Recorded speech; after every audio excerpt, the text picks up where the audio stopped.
त्यांच्या गावी बारामती या ठिकाणी विमान लँड होत असताना त्या ठिकाणी महाराष्ट्राचे मुख्यमंत्री स्वर्गीय अजितदादा यांचं अपघाती निधन झालं. त्यांच्यासोबत असलेले 5 अधिकारी कार्यकर्ते असे मिळून 6 लोकांचं निधन झालं.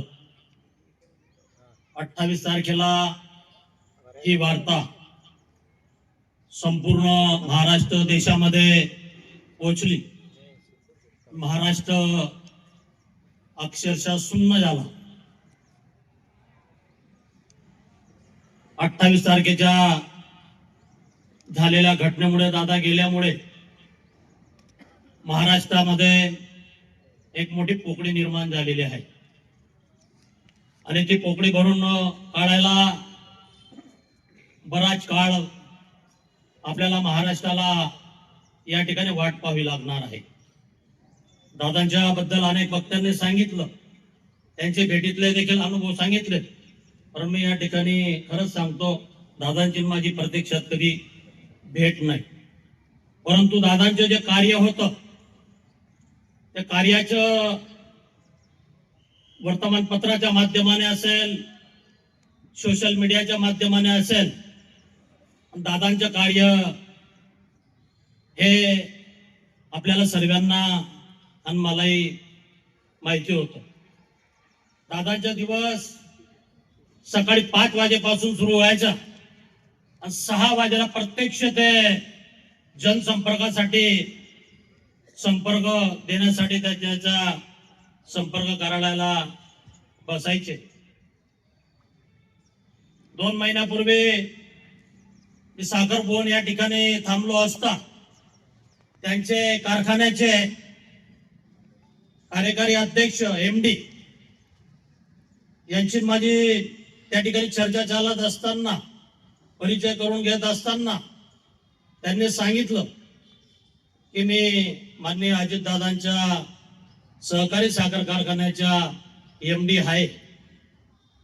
दादांच्या बद्दल जेव्हा चर्चेला सुरुवात झाली, माझ्या फार दादांचा संपर्क नसल्यामुळे मला खूप दादांची माहिती जाणून घ्यायची होती. त्या ठिकाणी त्यांनी सांगताना सांगितलं की पहिला फोन 6 वाजेला आम्हाला येतो आणि काय चाललंय युनिटचं ती चौकशी करतात. त्याचे जेवढे युनिट आहेत त्या युनिटचा संपर्क ते सकाळी 6 वाजेपासून करत असत.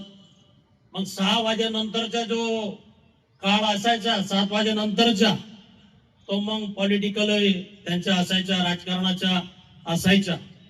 आणि दादांनी जे मी ऐकत होतो, अमरीश भाई पण बोललेत काल, की त्यांनी जी वेळ दिलेली असेल त्या वेळेवर दादा त्या ठिकाणी भेट देत असत.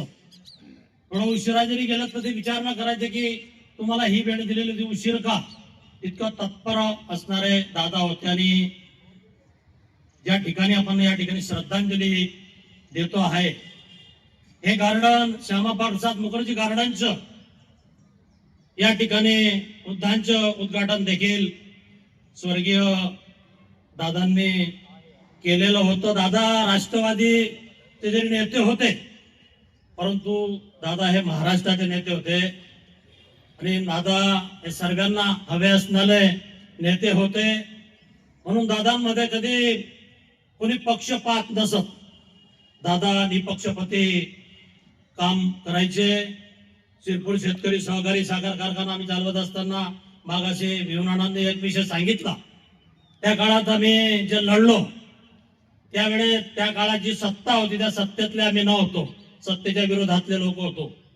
तर इतके प्राधान्याने काम करण्याचं काम जेव्हा दादा करायचे, म्हणजे दादा निपक्षपातीपणे आपलं कार्य करत होते. आणि दादांचे एक जे ऐकलेलं आहे पण की दादांकडनं जे काही काम होणार असेल तर ते होईल हे सांगायचे. मग ते होईल हे सांगितल्यानंतर किती पराकष्ट करावे लागले, किती त्या ठिकाणी शक्ती लावावी लागली, ताकद लावावी लागली, तरी दादा काम करून देत होते. परंतु दादांनी जर कितीही मोठ्या माणसाला सांगितलं की हे काम होणार नाही, त्याने आणखी कितीही मोठ्या माणसाकडनं दबाव आणला तर ते काम होत नसत. इतकं स्पष्ट वक्ता. आणि जे होणार असेल ते हो म्हणायचे, होणार नसेल तर नाही म्हणायचे. असे फार कमी राजकीय क्षेत्रामध्ये आपल्याला लोक पाहायला मिळालेत, नेते पाहायला मिळाले. त्यापैकी दादा होते. दादा गेल्यानं महाराष्ट्राचं नुकसान तर इतकं मोठं झालेलं आहे ते कधी भरून निघणार नाही.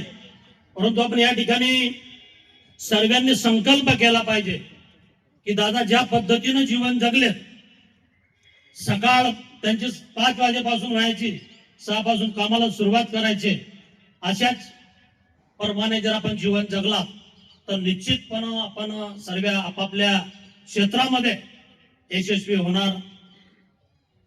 कारण